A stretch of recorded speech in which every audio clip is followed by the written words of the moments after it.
stupid. I think it's really, really dumb that I don't have more views. And I think it's to your detriment. It's to the detriment of everybody who wants to learn this to not know about my channel. I think it's so sad. And it's also kind of pathetic. And you should stop being, a awakeningist. It's one thing to be a Buddhist, but an awakeningist shouldn't be pathetic.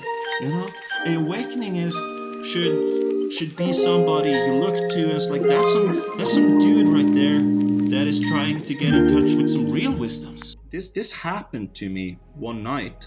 I felt this weird feeling in my chest, and then I woke up here sitting on top of this ocean, and I was seated, and it was so strong that when I came to it again, it was weird to be passed out laying flat down, and I still felt like I was seated for a couple of minutes.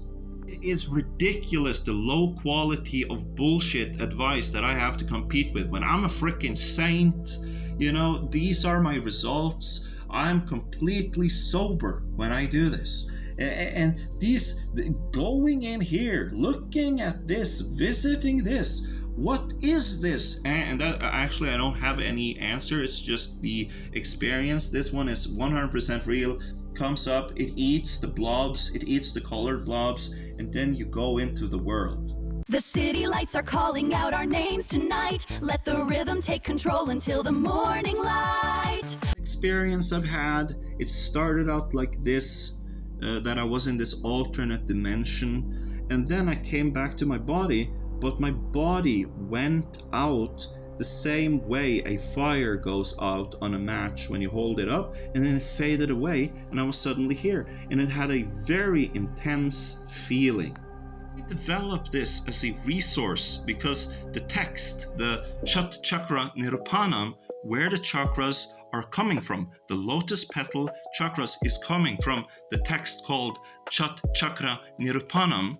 Everybody's using it. Nobody knows the original source material, and I think that's valuable, and you should learn it. So that way, if you go out and you talk about my YouTube channel, you're the kind of company that I keep. You're a person who knows actually what they're talking about. Somebody who's actually got a education enough to be a guru in some aspect of chakras, right? Because no matter how good you are, at least if you know the source material, at least you got that going for you. So as for working with nadis belonging to these areas, make it easy on yourself, man. Just use the nervous system so we all can finally agree where it is. So here, this is based on the nervous system. This is called the V nerves. They come out from here and branch off into your face like this, right? But on the back side, it's C2, and it comes out here and it goes up. So when these retract, it feels like the top of your head opening up, right? You cannot skip this if you want to be a yogi. Basically what you want to do is that you want to drive your energies downward. You want to drive them, and you want to get them out of center. Because if you're going to retract this into your spine, if you're going to have any cool effects like that, you got to know that they're there to begin with. So we have these exercises of just feeling it go down here. Just feeling it. I know where you are because I worked with it. I know the L4, I know the L5, I know the S1, I know where you are. And then they meet where they would have met, right? They meet where they would have met. And there are positions to do this with, and they're not very advanced. And there are feelings and visualizations. There are everyday scenarios like washing yourself, sitting down into a bathtub, and there are these points on the front, these points right here where these would have met if they did meet, but they don't. Finishing retracting, what you're going to be left with is the feeling of inside here, and it's not going to feel like it retracts. It's going to feel like your body suddenly got very, very big. The Tibetan chakra guy, plenty of subject matter here to go on, but what you need to notice, right, here it is, it's retracting. and it spins a little bit around your legs and stuff depending on the position, because these nerves don't go directly down. They do a little spin here. They do a little spin.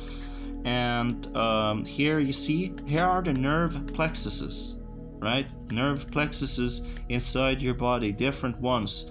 And they're pointing upwards and downwards depending a little bit on the direction of the retraction.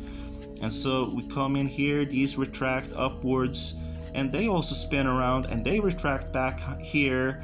And then there are some plexuses inside your body. They usually evaporate. First they are in the space, and then the space is like water, and then they go into center here. That's what I felt personally last time I did this. There's also being here, and then the breath is the last thing to go, and you just and then you disappear out. So that's something you need to know how to do. This here, this one is super important. You really need to work the heart, and you need to know how to do this.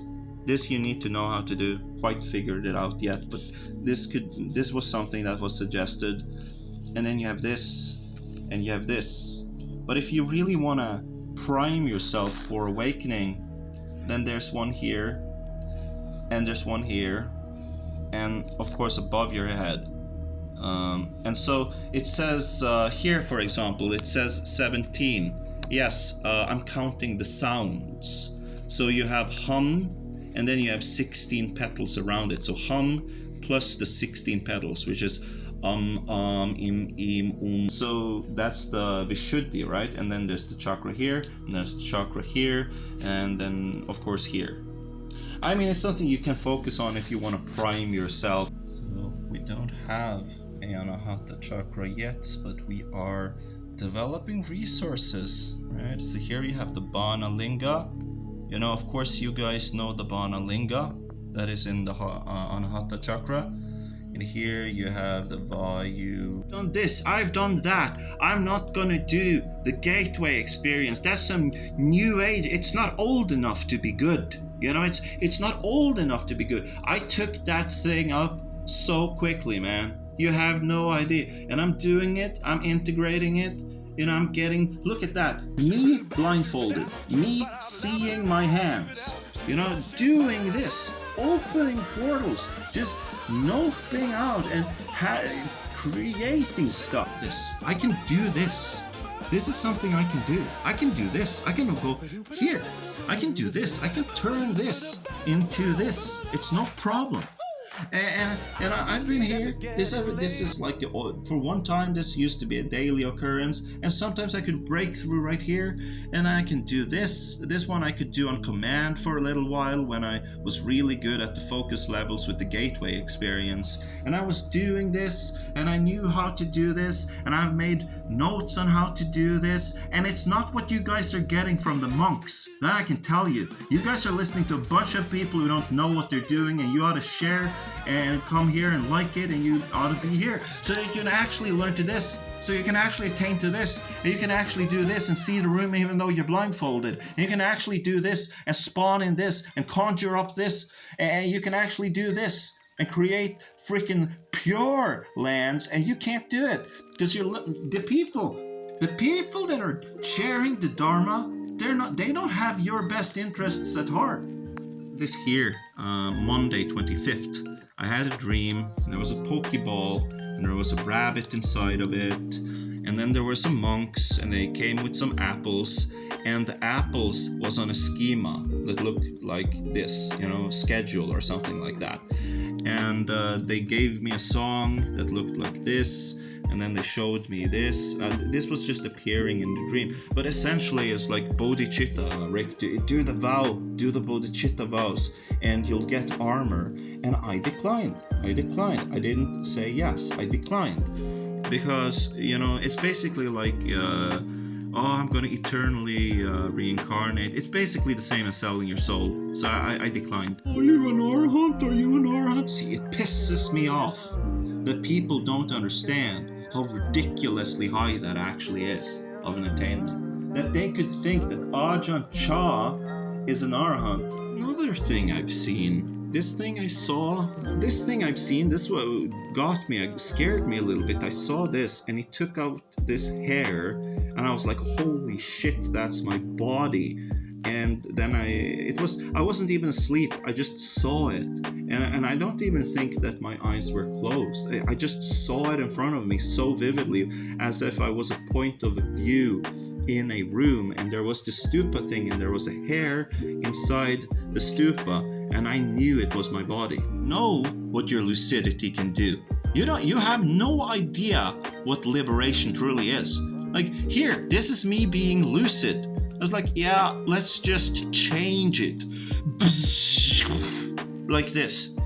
This is freedom. So, needed something, vibrate reality itself, get it.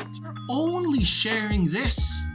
They're only sharing this, yeah. This is really boring. Yeah, if you got a coach, he should be teaching you this, because this is the stuff that you probably don't want to do. Horrible. Fasting window. Awful. Horrible. Not fun. But these energies, when you pay attention to these, it's like, holy shit. Most of the things that I thought was me is actually just a bunch of hormonal excretions going through my body. Hence why the chakras are monitoring your hormonal excretions. You need to know this. You need to know this, and it's not being taught, because you're being taught by a bunch of people and you click their videos because they're wearing robes. Right now, as you are seeing these things on screen, there's some dude out there watching a 1.5 hour video talk from some Theravada monk, and he's gonna walk away from it none the wiser, and he didn't even get to see the cool picture. Look at this. I do this every day.